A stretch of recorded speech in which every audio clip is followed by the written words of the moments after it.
नमस्कार, आप देख रहे हो द खटक। फड़ौदी के अंदर सर्वधर्म सम्मेलन को लेकर तैयारी जोरों शोरों पर है। कल फड़ौदी के अंदर अभिषेक चौधरी दौरे पर रहेंगे। आज हमारे साथ राहुल जी, युवा नेता, उनसे बातचीत करेंगे। राहुल जी, कल अभिषेक चौधरी आने वाले, क्या रोड मैप रहेगा, किस तरह से तैयारी जो सर्व समाज को लेकर इस तरह से सम्मेलन के अंदर जोरों शोरों से तैयारी चल रही है? देखो, तैयारी ये है कि फलोदी से जाए जन्मा चुनाव के दफ़ा फर्स्ट टाइम अभिषेक आ रहा है। बहुत बिजी शेड्यूल होने के बाद है, क्योंकि रिजल्ट एक महीने बाद में आएंगे। क्योंकि यहाँ पर कई लोगों ने अभिषेक को इनवाइट किया कि आप आओ, और अभिषेक का खुद का फ़र्ज़ है, फड़ौदी की जनता अगर ऐसा प्रोग्राम होती है, फड़ौदी की जनता बुलाए ना बुलाए, तो ये अभिषेक का फ़र्ज़ बनता है कि भैया आना चाहिए। कल अभिषेक का मेन आने का कारण यही है कि जो 8 तारीख को प्रोग्राम हो रहा है, उसके अंदर लोगों को ज़्यादा से ज़्यादा इनवाइट, लोगों को आमंत्रित करना। कल का तारीख में प्रोग्राम का मेन मकसद यही है, गांव गांव घूमना, और 8 तारीख के अंदर इस प्रोग्राम को कैसे भी करके बड़े लेवल पे हाईलाइट हो। इससे ये जो यहाँ पर जो आंदोलन खड़ा हो रहा है 8 तारीख को, उसका एक समाचार केंद्र सरकार तक जाए। बिल्कुल, मैं देख रहा हूँ 2-3 दिन से। 1 तारीख के अंदर एक बड़ी सभा हुई थी, उसके बाद 3 तारीख को और हुई थी, उसके बाद 8 तारीख आपने जो निश्चित के तौर पर जो एक फाइनल तारीख की, उसके बाद देखिए किस तरह से क्षेत्र के अंदर 50 किलोमीटर दायरे के अंदर बॉर्डर के ऊपर है जो मंदिर मस्जिद हटाए जा रहे हैं, उसको लेकर किस तरह से ये लोगों का क्या कुछ कहना है, किस तरह से मेन मुख्य उद्देश्य क्या है सभा का? देखो, बुरा लगता है किसी धर्म, समाज के धर्म की चीज़ को अगर तोड़ा जाता है, बहुत बुरा लगता है। उस पर कोई भी मंदिर हो या मस्जिद हो, हम ये नहीं चाहते हैं कभी भी कि मंदिर मस्जिद तोड़ा जाए, भले वो बॉर्डर पे हो, भले वो कहीं पर भी हो। अगर बन चुका है तो उसे तोड़ा ना जाए। हाँ, अगले जो नियम कायदे हैं वो अपने गाइडलाइन में लाए, क्योंकि आस्था का केंद्र है। देखो, बनना है, बना दिया, वो अलग चीज़ है।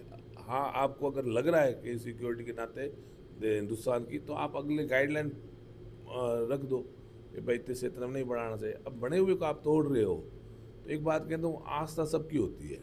जैसे हम बताते हैं, हम मंदिर के सामने जाते हैं, तो मंदिर आते ही हमें एक डर लगने लग जाता है, क्योंकि वहाँ अपन आस्था है कि यार हमारे ये भगवान है यहाँ पर।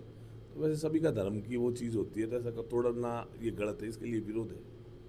तो किस तरह से आपने ये जगह एक स्थान किया गया है मेजर शैतान सिंह स्टेडियम में, कितने कुछ लोग आने की संभावना है, किस तरह समाज सम्मेलन के अंदर? देखो, हमारी जो कमेटी बनी हुई है, कमेटी डिसाइड किया 8 तारीख को, और हम तो हमारी मेहनत कर रहे हैं लोगों को लाने के लिए। और 8 तारीख को मेजर शैतान सिंह ने डिसाइड किया है, यहाँ पर बड़ी तादाद में लोग आएंगे, और उस बड़ी तादाद के अंदर हमारी आहुति, हमें कोई डर नहीं है। 7 मंदिर, अगर मस्जिद तोड़ा जा रहा है तो हम तो कंधे से कंधे मिला कर साथ खड़े रहे, बाड़मेर में भी, बीकानेर में भी, और फड़ौदी में भी खड़े हैं। और मैं इस माध्यम से सबसे ग्रामीणों से अपील भी करूँगा कि ज़्यादा से ज़्यादा लोग आएँ और इस चीज़ का विरोध करें, और केंद्र सरकार तक ये कहें कि भैया हम पश्चिमी राजस्थान के लोग हैं, बड़े प्रेम भाव से रहते हैं, हमारे यहाँ भाईचारा है। हम भाईचारा उस नाते, देखो, गांव में बैठा हुआ हर व्यक्ति को मालूम है, दुख पीड़ पड़ोसी वो काम आता है। तो ये चीज़ें हमारे यहाँ नहीं है, और इस चीज़ का जहर यहाँ घोला भी नहीं जाए तो ठीक रहे। क्योंकि देश का विकास करना है तो भाई सबको साथ लेके चलोगे कानून के दायरे में, तो देश का विकास होगा। और हम तो चाहते हैं कि भाई हमारे हिंदुस्तान का तो नाम हर जगह डंका बजे, मजबूत हो। पर ये मस्जिदें तोड़ के ऐसा नहीं होगा। क्या इस समाज सम्मेलन का आयोजित कर रहे हैं, इस कमेटी के किसी अधिकारी या किसी से ज्ञापन वगैरह दिया, कोई बातचीत हुई किस तरह से? देखो, कमेटी जो हमारी बनी हुई है, कमेटी के वरिष्ठ नेताओं ने, लोगों ने, वरिष्ठ समाज के लोगों ने ज्ञापन दिया है, अवगत करा है कि ऐसी चीज़ें बंद की जाए। इस बाबत है, पश्चिमी राजस्थान में जो ये टारगेट किया गया है मस्जिद तोड़ना, तो उसमें बाड़मेर में भी प्रोग्राम हुए, बीकानेर में भी हुए। हम भी बॉर्डर क्षेत्र में है, हमारा भी फ़र्ज़ है। और हमें कुछ, मैं तो लोगों से कहूँगा कि कल की तारीख और परसों की तारीख में ज़्यादा से ज़्यादा आके बताएं कि हम मुस्लिम समाज के साथ इस धर्म के मामले में खड़े हैं कि भाई मस्जिद नहीं टूटनी चाहिए।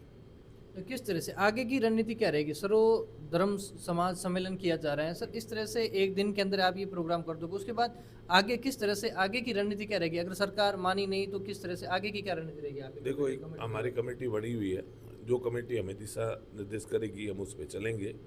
और हम ये चाहेंगे कि भाई इस समय हमारी एक ही चीज़ है, मांग कि इस चीज़ को तुरंत प्रभाव से बंद किया जाए, और कमेटी जो डिसीजन लेगी हम उसके साथ हैं हर तरीके से। बिल्कुल। अभिषेक चौधरी कल यहाँ फलोदी दौरे पर आ रहे हैं, किस तरह से अभिषेक चौधरी एक आने के बाद एक मैं देख रहा हूँ जगह जगह पोस्टर लगे हुए, किस तरह का माहौल देखने को मिल रहा है, युवाओं के अंदर कितना कुछ जोश है जो अभिषेक चौधरी को आना पड़ा यहाँ फलोदी? देखो एक चीज़ बताऊं, क्रेज़ है, ये तो आपको भी मालूम है। आज राजस्थान में हमारा बच्चा पूरे राजस्थान में राजनीति कर रहा है, जो थोड़ा से चुनाव लड़ा है, तो उसका तो गृह जिला है और उसकी जन्मभूमि है, तो उसका तो फर्ज है इस धरती के लिए, यहाँ के लोगों के लिए, कि हर समय वो जिस समय फलोदी के अंदर कोई चीज़ उसको आना पड़ेगा, भले ही कोई बुलाए या ना बुलाए। तो अभिषेक के आने पर यह हमें विश्वास है कि बड़ी तादाद में लोग और ज़्यादा आएंगे। तो उसका कल जो आने का मेन मकसद ही अभिषेक का ये है कि मैं गांव-गांव जाऊं और अपना दायित्व निभाऊं। लोगों ने यहाँ कहा है, नहीं कहा, इन्वाइट किया है, तो उसके लिए लोगों की भावना तो पर खरा उतरूँ। ये नहीं है बहाना बनाना चाहता वो बना देता कि मैं सर दिल्ली हूँ, बिजी हूँ, पर नहीं, इसमें तौर पर नहीं, मुझे आना है, मैं आऊँगा। देखिए निश्चित तौर पर ये हमारे साथ थे राहुल जी, युवा नेता हैं जो फलोदी से, देखिए और भी इसकी जगह है जो सर्व धर्म समाज सम्मेलन जो किया जा रहा है मेजर शैतान सिंह इंस्टीट्यूट फलोदी में होने जा रहा है। इन लोगों ने ज़्यादा से ज़्यादा संख्या में पधारने की अपील की है। ऐसी तमाम जानकारी अपडेट्स के लिए हमारे साथ बने रहे द खटक में।